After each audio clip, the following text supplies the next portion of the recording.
नवंदर में breaking news तव्हांखे ॾींदासीं। वाक़िअ पेश आयो आहे नवंदर में दुकान में लखे रुपयनि जी चोरीअ ख़िलाफ़ दुकानदारनि टायर साड़े धरणो हंयो आहे। चोर मोहम्मद नवाज़ भुट्टो जे दुकान में लखे रुपयनि जी चोरी करे विया हुआ। पुलिस कार्रवाई न कई, जंहिंखां पोइ दुकानदारनि पारां टायर साड़े इन वक़्तु धरणो हंयो पियो आहे। चोरनि जी गिरफ़्तारी जो मुतालबो कयो पियो वञे। नवंदर में दुकान में लखे रुपयनि जी चोरीअ ख़िलाफ़ दुकानदार सरापा एहतजाज बणिजी विया आहिनि। बदमनी ख़िलाफ़ टायर साड़े इन वक़्तु धरणो हंयो पियो वञे।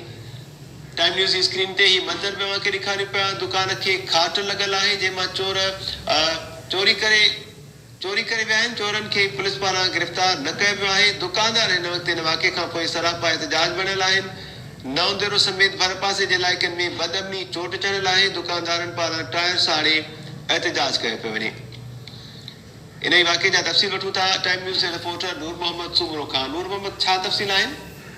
जी बिल्कुल, नवंदर जे स्टेशन रोड जे मेन रोड ते किराने जे दुकान के नामालूम चोर खाट हणी 3 लख रुपयनि खां वधीक रोक रक़म ऐं ॿियो सामान खणी फरार थी विया आहिनि। जॾहिं त मुतासिर दुकानदार रतोदर नवंदर रोड ते टायर रखी बायूं ॾेई रोड ब्लॉक करे छॾियो आहे। नवंदर डीएसपी शाहजहान शाह ऐं एसएचओ शाहिद सादिक मेमण मुज़ाहिरीन वटि पहुची चोरी वापस कराइण जी ख़ातिरी कराई आहे।